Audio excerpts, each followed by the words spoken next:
My name's Shane Downey. I'm joining you today from the GBTA broadcast studio. I'm here today with Mike Daly. Mike, how are you doing? I'm doing great, Shane. Always a pleasure to see you, and thanks for having me. That's fantastic. Just to confirm here, you are head of sales at Serko. Is that correct? That is correct. Yes, Good, sir. good. I got the right Mike Daly. I wasn't sure. There You are a know, lot of us out there. Look, we'll just get right into it. The topic of new distribution capability, NDC, it is timely, or is a timely one. How it's been the buzz of the show, it's been the buzz of the area. How's Serco handling NDC? Yeah, our approach has been, I think it starts with, we fundamentally built the platform with NDC in mind, and not that we knew it was NDC, but it started with having a multi-source engine. So when we built our platform years ago, we've actually been in business for about 16 years now. It was not based purely on the GDS. So if you look even at our hotel program and our hotel search, we're going out to about 13 different aggregators, including the GDS, and we've carried that over to the airlines as well. Some of our launch customers on NDC were Qantas and Air New Zealand, whom are in our home markets. That kind of set the stage for us as the market developed and NDC became and is becoming more prevalent.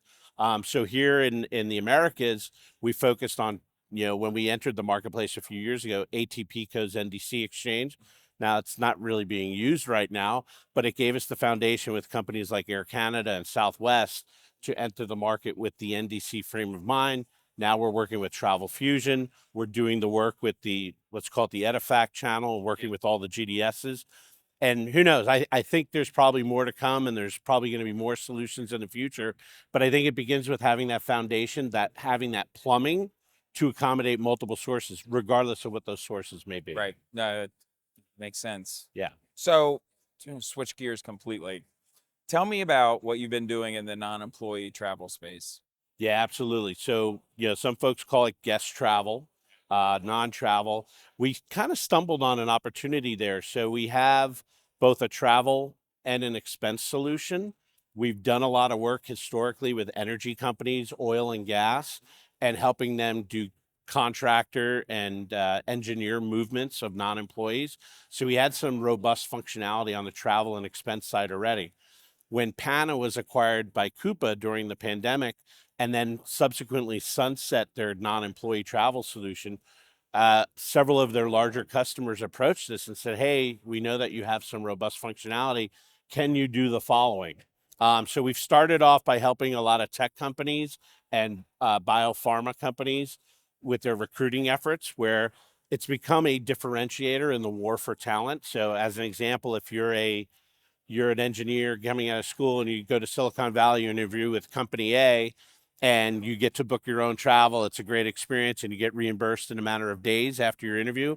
Or you're going to interview with company B, you got to make a phone call, you got to talk to an agent, you get an itinerary emailed, then you don't get reimbursed until the check comes in the mail, so to speak.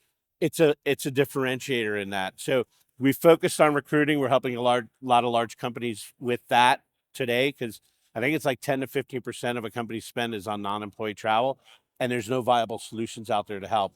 Next, we'll probably tackle, I would say, sports, media, and entertainment. Again, a lot of non-employee travel in those sectors. Oh, wow, wow. I mean, yeah, that makes perfect sense. It's just when you talk about even just getting reimbursed, the frictionless, kind of removing the friction that goes on, the headaches. It's just makes it nice. Makes it nice. It's a nice Absolutely. touch.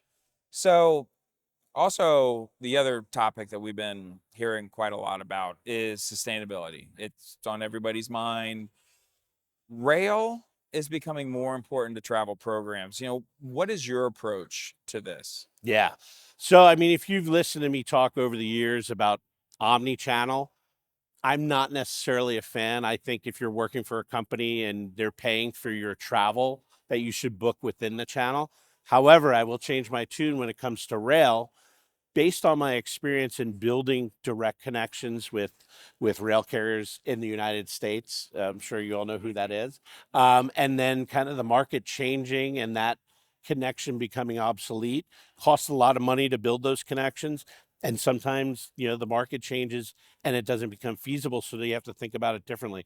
So our approach is, hey, if you're in the booking tool and you want to book a rail carrier, and especially in Europe and the different countries, we will take you to that website, or we'll take you to an aggregator like a train line where you can get multiple providers in one setting. And we'll let you book out there rather than trying to build it and integrate it into, completely into the booking tool flow. And then you can work with companies like Traxo or CapTrav to get that information back into the program for reporting and support purposes. So it's kind of an omni-channel approach or a punch-out approach, but it just isn't sustainable, pun intended, to build all these connections to, Deutsche Bahn and Eurostar and, Swedish carrier, et cetera. It's just it's not really reasonable to do that. It's fascinating. I mean, look, the big goal is to try and give the travelers as many options as possible so they can compare the different options of Absolutely. travel and see what might be the most sustainable. So, sounds interesting. Cool. All right, thank you, Mike. Thank you, Shane. Always a pleasure, Yeah. my friend. Yep, Look forward to absolutely. it. Thank you for joining us here in today's broadcast studio.